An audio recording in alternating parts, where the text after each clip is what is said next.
Luring and marking, part 1.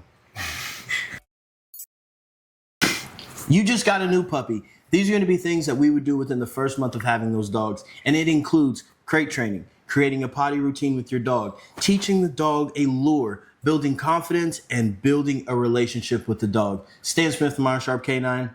Henrik from TX German Shepherd. And we're going to break it down for you guys. So make sure you stay tuned, subscribe, and share this video to a new puppy owner. Potty routine. Potty routine. It is one of the most important things that you can do with your puppy. What are some ideas and suggestions that you can make for people when they're trying to do a potty routine with their dogs? I always say your puppy is going to pee a lot. So they're going to pee when they get excited. So once they're excited, take them outside. Once they eat, once they drink, take them outside. Take them outside. Once they play with other dogs or with the cats or with the kids, take them outside. Take them outside. Pretty much what we're saying is take your puppy outside. The more accidents the puppy has inside, the harder it's going to teach him to explain, hey, you got to pee outside. So once you got that puppy outside, sometimes they don't even know they got to pee. Sometimes you got to decide, hey, I think you got to pee because you haven't peed for the last half an hour, and I know you got to go. Take that puppy, take it outside, and just let it do its thing. Stop talking to it. Don't play with it. Don't take other dogs out. Just go out there, put it in the grass, and just be a tree, like we say in bite work too, right? You just be there and wait for him or her do his thing. Once they pee, once they're 100% done, that's when you got to start rewarding your dog. And if you are taking your dog out on a leash, stay in the same spot. Literally, you post up, let the dog walk around you, let them sniff everything, and eventually they will go to the bathroom. You can give your dog a treat when they go to the bathroom, and then bring them back inside. Is there anything else that they should do with potty routines? It's really easy as that. And once the puppy, every time you take him out, you can already just kind of start cueing it.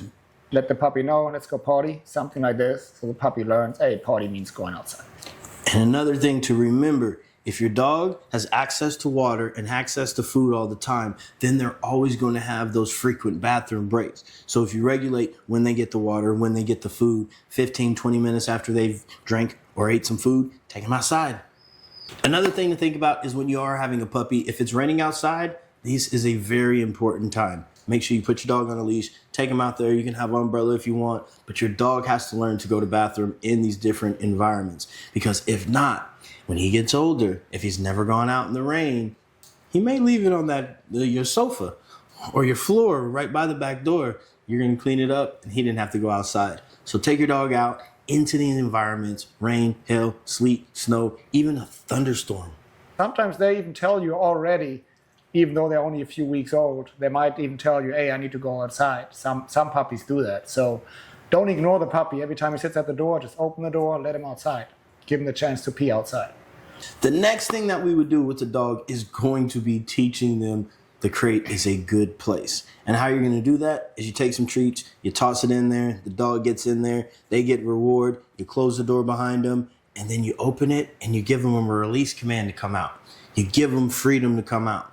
And then the dog starts understanding that the crate is not a bad place. It's just a little apartment for them. This is some place that they can go to get away from you, get away from kids, get away from the other dogs, and it's just a place that they can go.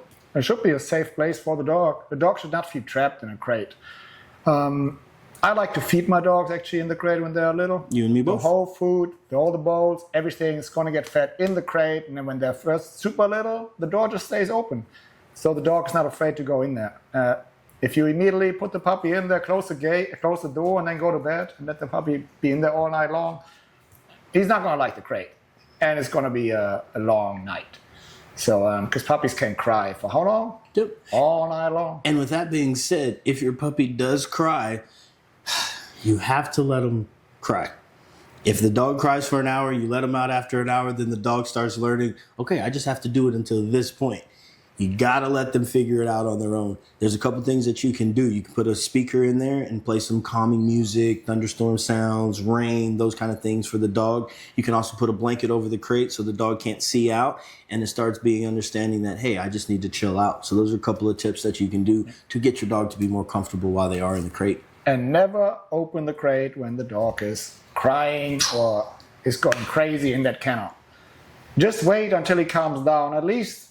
And if it's just for a few seconds, dogs learn from pictures. And if that picture is I was quiet, I was sitting in that corner and the door open, this is the picture dog's going to have. If you open that door when he's crying, screaming, and scratching, that's the way out. So he realizes he unlocks it by acting like a donkey.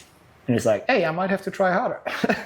And if you get these working dogs, these Mouse, these Shepherds, these Rotties, these Corsos, they will keep trying. Mm-hmm. So you want to show them the right way to do things, which is being calm, and that's how you get out of the crate.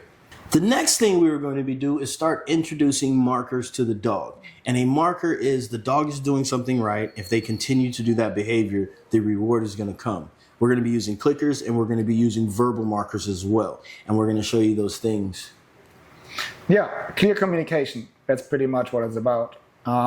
You got to be able to teach that dog and show the dog when they do something right and when they're not do something right.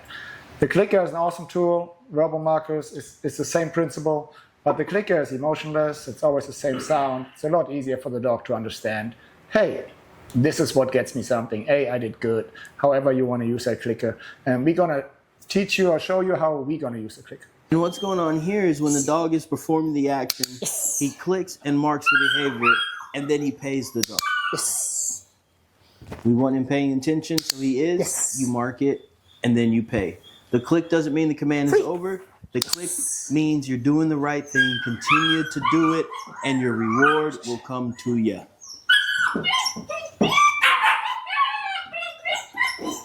Yes.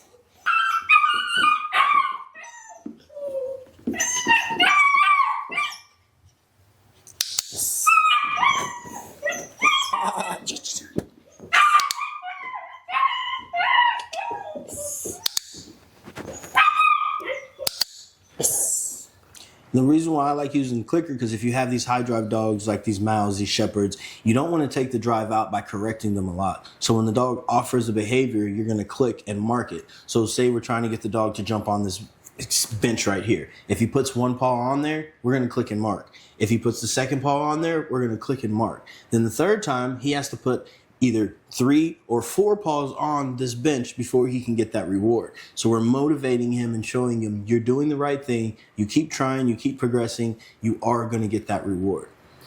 Also, another thing we're going to be doing is going to be luring.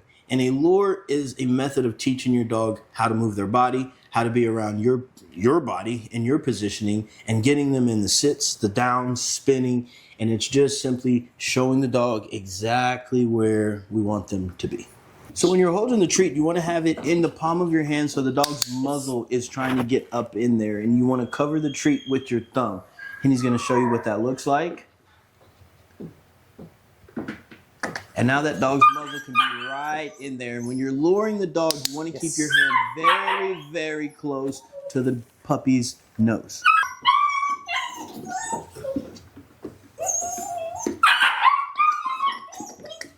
Yes. What you do with luring as well, you build that, like you said, the relationship, and the dog learns how to work with you. It's not just a one-sided training. It's not just one-sided, just the dog. The dog got to learn, you're going to teach me what to do. And luring is doing exactly that. You lure the dog, you show the dog what you want him to do, and then you mark it at the right time. And that's how you create some pretty cool behaviors.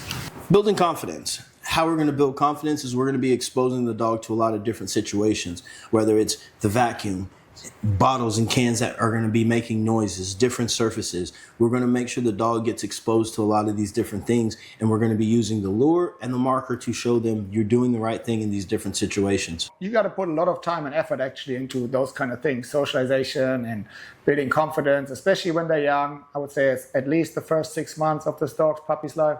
This should be one of your priorities with that puppy. Like we talked about in the potty training, the same with confidence. Take him out when it rains. Take him out when it's thunderstorm. Feed him outside. Whatever it is, if that puppy is super freaked out, then you already know, okay, that's one thing I gotta work on. So now we know what that puppy's issues are, and we can address them early to make that dog stronger. And to piggyback off of what he just said, he's just saying be patient, people. If you're trying to build confidence in your dog, if you're trying to teach potty training, if you're trying to just build the dog, you have to have patience, because the dog has only been on this world, These puppies that we're going to be showing today, 11 weeks. Yeah. That's all they've been here. So they're not sure what you want them to do. So we want to make sure that we're being patient, allowing the dog to grow up before we are expecting them to be a finished dog. Yes. Yes. Ah! Look at that. On this one here, you try to help them. Give them a little bump with your offhand. Good job.